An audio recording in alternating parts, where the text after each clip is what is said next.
Hello, everyone, and welcome to another episode of the As Good As Go podcast. I am Raymond from Team Hugo Safe.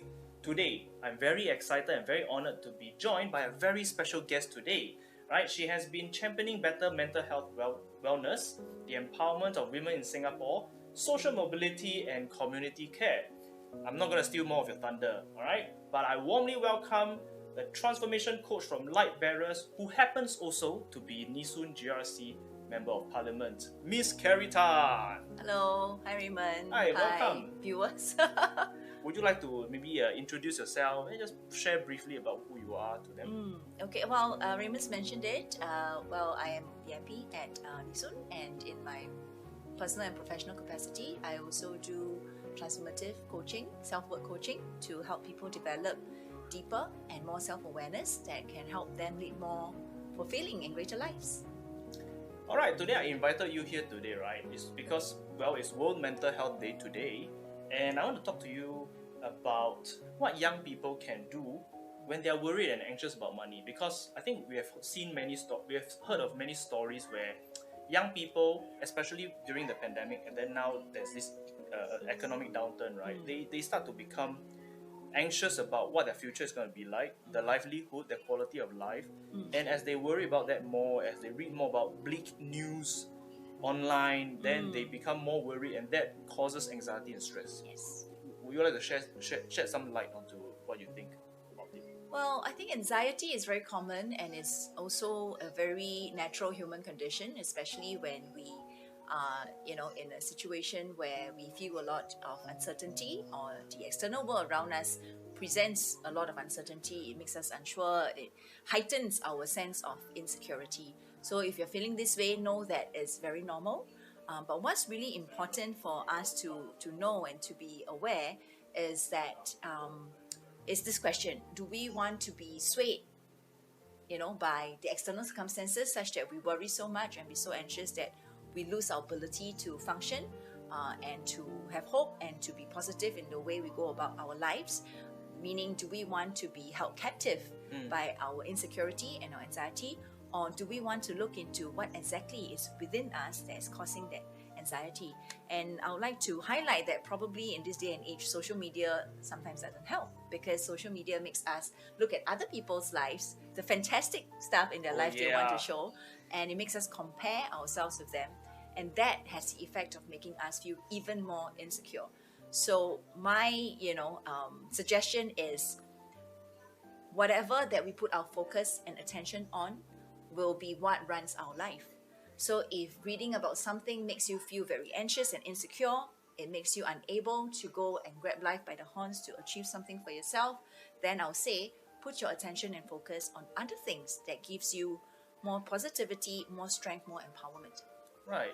So I want to share with you, in fact, there's a recent Pew Research survey, right? The results show that only or barely 27% of parents actually expect their children to do better than them financially. Only 27% of the parents have some sort of confidence that their children will be more well off than Is this they in are. Singapore or? I think it's a Pew Research survey. But I think whatever happens in the world, there's some kind of bearing on the local, right?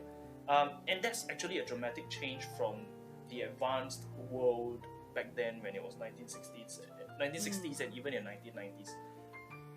Now, Singapore is the only country among those surveyed, right, where more than half of the parents actually expect their children to do a bit better, but just slightly more than half, which is still not the place where we want to be, right? We want to have a much better result. What are your thoughts about how this is contributing or adding more stress onto our young generation? Well, I think the key thing here is that, number one, at least in the parents' generation, they still have confidence in what's happening in Singapore. So we need to be aware of the fact that whatever we choose to believe will become our reality. This is what I teach in self-awareness coaching. Whatever we choose to believe becomes our reality. So if we choose to believe that it's all gloom and doom, will you then take an action that will take you to a positive future? Personally, I might be convinced that my life is all gloom and doom.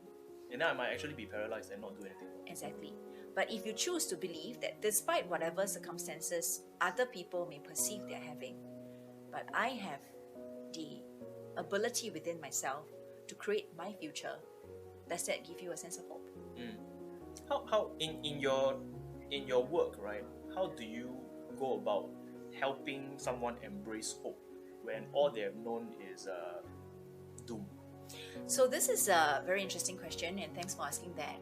I think what our current generation, especially those of us whose parents have had a very tough time making a living, or had bread and butter issues, or were very poor when they were young, we need to be aware that sometimes that insecurity and that sense of uncertainty and anxiety comes from our parents and is shared with us.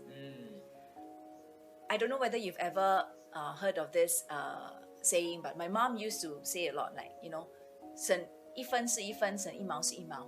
And in a Malay saying, I think they have a saying that says, sikit sikit something, then become gold mountain. Whatever that you save, will become a gold mountain. So that way of always saving for a rainy day stems from their reality at that time, right? Because they had very little resources and they were always afraid of an emergency. So they start to inculcate these beliefs in us, and we think, and well, on the one hand, it gives us a very good practice of learning the virtues of saving. But on the other hand, it also passes to us this chronic insecurity about, like, is there going to be an emergency at every turn in my life?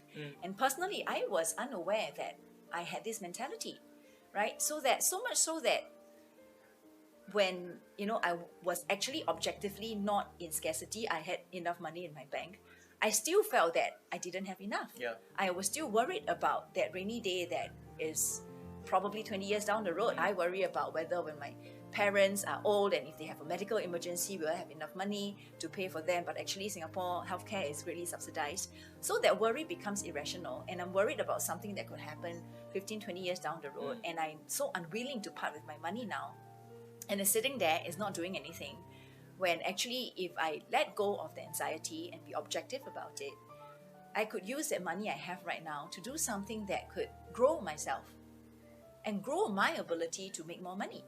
So this insecurity and mindset or perception that we're always in scarcity, understand that it may not always be yours, but it's carried over from our parents' circumstances and has been taught to us. So we need to be able to make a differentiation about that. Right. Yeah. Right. In Hugo Save, right, we have this mantra, we call it little, often, early, where you make little, for us in our context, it's on money, right? You save a little, you do it often, and then you start as early as you can, and that in no time, or rather, before you even know it, you will have grown to become something much larger. And then in investment, you have compounded over the years to become something much greater, and we often become surprised at how much it has grown. Now, I would like to encourage that mindset in not just in terms of how we think about money, but how we think about our own growth. I mean, if you work out, if you're into fitness, you know that, you do 10 push-ups a day, it's not going to make you look like a hunk overnight. But if you do 10 push-ups a day for 100 days, you're going to get ripped, right?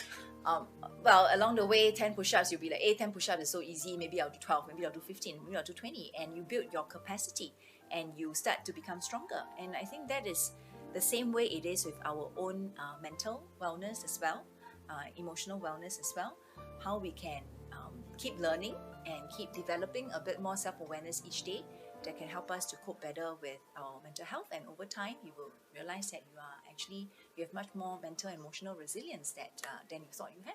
Right.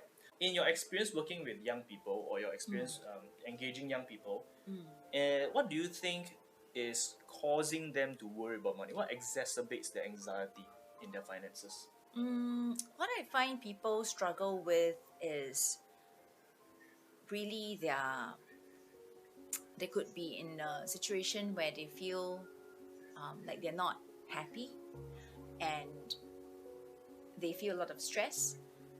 The prospect of, how much money do I have and how much do I need to make to be able to buy a flat, to be able to get married, and they have all these aspirations in life, and they feel that they are so overwhelmed and they're not sure how to get there. I think it's valid because we do have a rather busy and competitive lifestyle in Singapore, and people work very long hours. And I think we don't have enough time, and people are not taught to make time for their own personal reflection, introspection about what truly matters to them. And when we have that disconnect between what we really need, which is sometimes emotional attention for ourselves, then when we feel bad about something, we feel angry about something, we feel frustrated about something, we may be unaware and we project the anger and we project the frustration to something that's out there. Right? So sometimes we'll be like, we blame our families, or we blame our colleagues, or we blame something, or sometimes people like to blame the government. And I think it's important to understand where is your anger stemming from. What are you really angry with, and what are you really feeling frustrated about, and what are you really feeling helpless about? Because it's so interesting, because I work with so many different residents in a day, right? And they could be in very similar circumstances, but person A and person B, person A feels hopeful about his future, but person B feels unhopeful about the future. And I think if we have low mental health, that means our mental health is suffering, you will not be able to function in an optimal manner, and then it's also not possible for you to create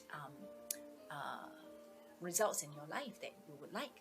But it also can be true that a person might feel a lot of external barriers that makes them then depressed or anxious, and that makes them unable to fulfill their full potential.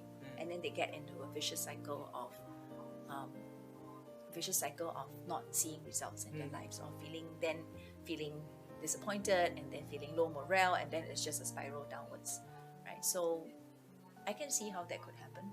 Now, in your experience, you have also been instrumental in bringing community partners together and create opportunities for people who are less well off, or people who really need that kind of assistance, right? Now, in your view, how do you think the community, businesses, industries can offer attention, offer resources, and come together to help better mental wellness among Singaporeans?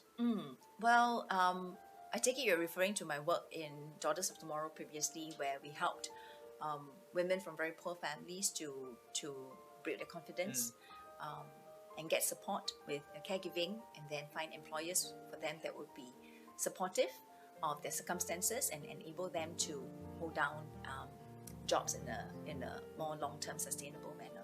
So you see, the first step in that process is confidence building. Like, the individual needs to have that confidence that, hey, I can do something to break out of my situation in life. And then when we layer on the external support of empathetic employers, of more childcare support, etc., then they can break out of that. Right? And now we are doing the same with another non-profit called Rise Community for men, and we're working with a small group of men who have lost their physical mobility due to accidents or stroke, and they find that they lost their jobs because of that. We're helping them to regain their mobility, regain their confidence, and help them get jobs. As for mental health and mental wellness, I think it's really important that you acknowledge that you're not feeling good, and it's okay that you're not feeling good, and to reach out for support. Sometimes when we are in that spiral by ourselves, it's difficult to step out of it on our own, and know that there are people, agencies, resources in the community you can reach out to, who would be very willing to lend a listening ear and direct you to more resources. And I think in the recent years, there have been so many helplines and chat lines that has come up. They have chat lines for youth, they have chat lines for children, so the resources are out there. And if you're a youth, I take it that you know how to use the internet. If you just Google what are some of the mental health support channels out there, you would be able to find someone. Over the Rainbow is a fantastic community partner we have, and they have a chat line, so reach out. Cool. Now, for anyone suffering from anxiety over their finances, their money, their employment, they're all kind of linked together, right? What do you advise? First of all, don't keep it to yourself. Talk to someone. But it's also important, like, who you choose to talk to.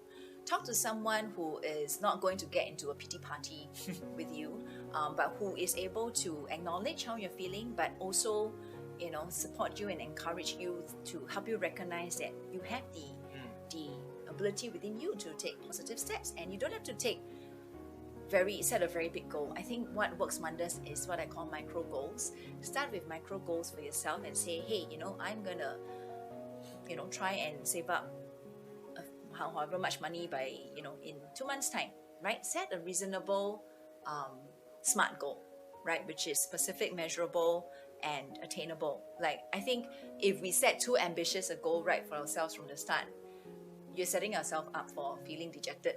Right. Because when we move towards a big goal, there is bound to be ups and downs. And during the downs, if you find it difficult to pick yourself up, then you don't want to do that. You want to start a micro goal and build your own confidence by being able to reach it. Yeah, so like I said, start with the 10 push-ups a day. If that's too difficult for you, start with 5. And then when you're a bit stronger, move to 8, move to 10. Right. And that could be the same as well for your financial goals, right? Think about how much time do I have in a week that is still spent? Or how much unnecessary time am I spending on things that are not helping me with my financial goals? Can I wean that off my life and devote that 2-3 hours a day to doing something concrete that could help grow a certain skill that I have that I can use to monetize that skill and make some money, or set up a shop in Carousel or something. There are so many opportunities and platforms for you to, start practicing and acquiring the skills that over time can give you the experience to do what you would like to do when you set yourself a bigger goal. Right. Yeah. I got one final question for you, Carrie. We talked about we're also aware that in Singapore, mental health comes with a stigma, right? Either it's maybe it's there or it's imagined. Like I believe that there are people who really harbor stigma over mental health sufferers, or mental health sufferers create their stigma for themselves when nobody felt that they were less of a human being, but they felt like they were less. What are some points to take note of when we ourselves come across somebody who is suffering from mental health issues? Well, I think it's important to give reassurance, assure the person that you do not think any lesser of them. In my coaching work, I've discovered that the biggest critique or the biggest judge, the person who judges us the most, is often ourselves. When our friend is going through a hard time or feeling down, do we tell them, hey, why are you so useless? We don't say that, right? Oh, yeah. But when we are feeling down, we'll think to ourselves, hey, why are you so useless? Right? So why do we do that? So I think be aware that sometimes we are our own biggest critique, and as a friend to someone, if you see someone else, let them know that, hey, I don't think any lesser of you, and you don't have to feel that way about yourself.